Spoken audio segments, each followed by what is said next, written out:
പ്രിയപ്പെട്ടവരെ, യേശുക്രിസ്തുവിന്റെ നാമത്തിൽ നിങ്ങൾക്കെന്റെ സ്നേഹം നിറഞ്ഞ ആശംസകൾ. നന്നായിരിക്കുന്നുവോ? സുഖം തന്നെയല്ലേ? അതല്ലേ എന്റെ പ്രശ്നം. ഇടയ്ക്കിടയ്ക്ക് വ്യാധി ഉണ്ടാകുന്നു, ബലഹീനതയുണ്ടാകുന്നു, ഡോക്ടറിന്റെ അടുത്ത് ഇടയ്ക്കിടയ്ക്ക് പോകേണ്ടി വരുന്നു, ദിവസവും ഗുളികയിലാണ് ജീവിച്ചുകൊണ്ടിരിക്കുന്നത്, എന്തു ചെയ്യും എന്നേ ഒരു വിരക്തി നിങ്ങൾക്കുണ്ടോ? ഒരു രോഗത്താൽ ബാധിക്കപ്പെട്ടിട്ടുണ്ടോ? പുറമേക്ക് ഞാൻ നന്നായി തന്നെ ഇരിക്കുന്നു, പക്ഷേ മനസ്സിനുള്ളിലൊരു വേദന തങ്ങി നിൽക്കുന്നു എന്ന് പറയുകയാണോ? ഇപ്പോൾ ദൈവം നിങ്ങൾക്കൊരു വാക്ക് തരുന്നു. നിങ്ങൾ ആ വാക്ക് ശ്രദ്ധയോടെ മുറുകെ പിടിച്ചാൽ നിങ്ങൾക്കൊരത്ഭുതം നടക്കുന്നത് കാണാം.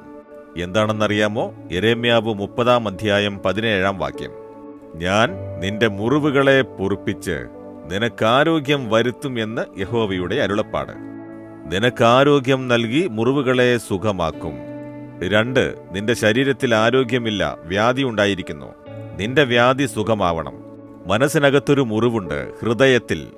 ആരോ നിങ്ങളെ കുറ്റപ്പെടുത്തിയിരിക്കുന്നു, വേദനിപ്പിച്ചിരിക്കുന്നു. ഹൃദയത്തിനകത്തൊരു മുറിവ്, അത് പുറത്തു പറയാൻ വയ്യ. മനസ്സിനകത്ത് തന്നെ വെച്ച് വിഷമിച്ചുകൊണ്ടിരിക്കുന്ന ഒരു സ്ഥിതി. ഹൃദയത്തിന് മുറിവേറ്റു. ആരോ വാക്കുകൾ കൊണ്ടും പ്രവൃത്തികൾ കൊണ്ടും മുറിവേൽപ്പിച്ച് നിങ്ങളെ അപമാനപ്പെടുത്തിയിരിക്കുന്നു. അതുകൊണ്ടുള്ള ബാധിപ്പ് വീട്ടിൽ തന്നെ എന്നെ വേദനിപ്പിക്കുന്നു. അപ്പോൾ ജോലിസ്ഥലത്ത് എന്തു പറയും?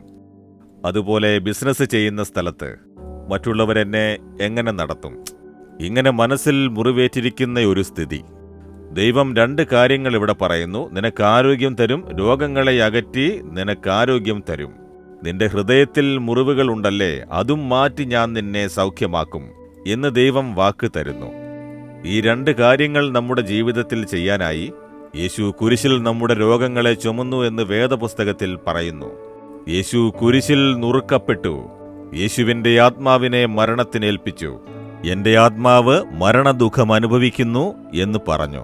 അപ്പോൾ ആത്മാവിലും യേശു ആ മുറിവുകളെ ഏറ്റെടുത്തു. നിങ്ങളുടെ പ്രശ്നത്തെ യേശു കുരിശിൽ ചുമന്നു. അതിനാൽ നിങ്ങൾ അനുഭവിക്കുന്ന വേദന എന്താണെന്ന് യേശുവിനറിയാം. നിങ്ങൾ വിശ്വാസത്തോടെ ഈ വാഗ്ദത്തത്തെ ചൊല്ലി അപേക്ഷിക്കുകയാണെങ്കിൽ, എനിക്ക് ആരോഗ്യം തരുമെന്ന് പറഞ്ഞില്ലേ, ആരോഗ്യം തരണേ. എന്റെ മുറിവുണക്കുമെന്ന് പറഞ്ഞില്ലേ, ഉണക്കണേ എന്ന് പറഞ്ഞാൽ മതി. ചെന്നൈയിൽ കച്ചവടം ചെയ്യുന്ന ഒരു സഹോദരൻ ഒരിക്കൽ തന്റെ അനുഭവം പറഞ്ഞു. അയാൾക്ക് 7-8 വർഷങ്ങളായി മുഴങ്കാൽ ബാധിക്കപ്പെട്ട് നടക്കാൻ കഴിഞ്ഞിരുന്നില്ല. ചുമര് പിടിച്ച് നടക്കുന്ന ദയനീയമായ സ്ഥിതിയിലേക്ക് വന്നു. അസുഖം ബാധിച്ചു. അധികം പ്രായമൊന്നുമില്ല. അയാൾക്ക് ഭാര്യയും ചെറിയ മക്കളുമുണ്ട്. കച്ചവടം ചെയ്താലേ ജീവിക്കാൻ സാധിക്കൂ, പക്ഷേ കച്ചവടം ചെയ്യാൻ പ്രയാസമാണ്. ഡോക്ടറോട് ചോദിച്ചപ്പോൾ പറഞ്ഞു, 2 മുഴങ്കാലും വല്ലാതെ ബാധിക്കപ്പെട്ടിട്ടുണ്ട്. മുട്ടു മാറ്റിവെക്കുന്ന സർജറി ചെയ്യണം. നിങ്ങൾക്ക് ചെറുപ്പമാണ്, ഇപ്പോൾ ഇത് ചെയ്യാൻ പാടില്ല. അതുകൊണ്ട് വൈദ്യം കൊണ്ട് സാധിക്കില്ല എന്ന് പറഞ്ഞു. അസഹ്യമായ വേദന സഹിക്കാനാകുമായിരുന്നില്ല. കഷ്ടം. 7-8 വർഷങ്ങളായി വേദന. മനസ്സ് വളരെയധികം വെറുത്തു. അതുകൊണ്ട് കുടിക്കാൻ ആരംഭിച്ചു. ജീവിതം വെറുത്ത് ചത്തുകളയാം എന്ന് വിചാരിച്ചപ്പോ ഒരു ദിവസം നമ്മുടെ TV പ്രോഗ്രാം കണ്ടു. ഈ വചനമാണ് അന്ന് ഞാൻ വായിച്ചത്.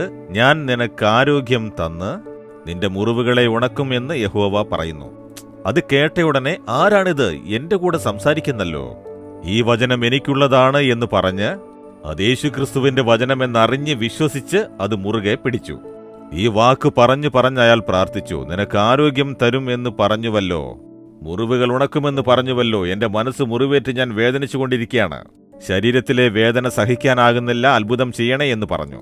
ഒരു ദിവസം അതിരാവിലെ തന്നെ 3 മണിക്ക് അയാൾ ഉണർന്നു.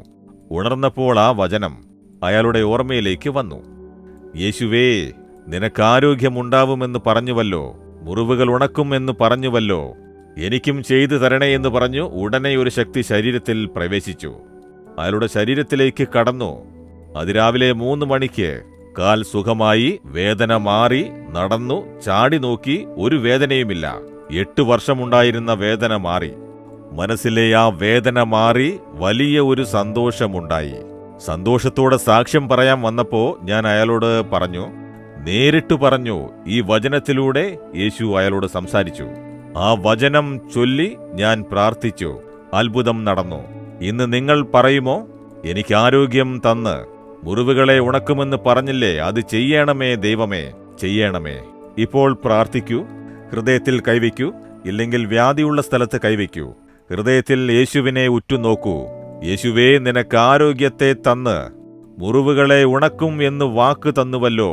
എനിക്കിപ്പോൾ ആരോഗ്യം നൽകണമേ. എന്റെ ശരീരത്തിലെ സകല വ്യാധികളും യേശുവിന്റെ നാമത്തിൽ മറയട്ടെ. എന്റെ ഹൃദയത്തിലെ മുറിവുകൾ യേശുവിന്റെ നാമത്തിൽ ഇല്ലാതാവട്ടെ. ഇപ്പോൾ യേശുവിന്റെ നാമത്തിൽ എന്റെ ശരീരത്തിൽ ഒരു അത്ഭുതമുണ്ടാവട്ടെ. എന്റെ മനസ്സിൽ അത്ഭുതകരമായൊരു മാറ്റമുണ്ടാവട്ടെ. യേശു ക്രിസ്തുവിന്റെ നാമത്തിൽ സുഖത്തെയും ആശീർവാദത്തെയും ഏറ്റെടുക്കുന്നു. ആമേൻ, ആമേൻ.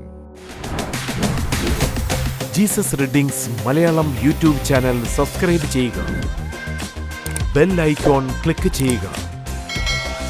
ഞങ്ങളുടെ ദൈനംദിന പ്രോഗ്രാമുകളെക്കുറിച്ചുള്ള അപ്ഡേറ്റ് ലഭിക്കുവാൻ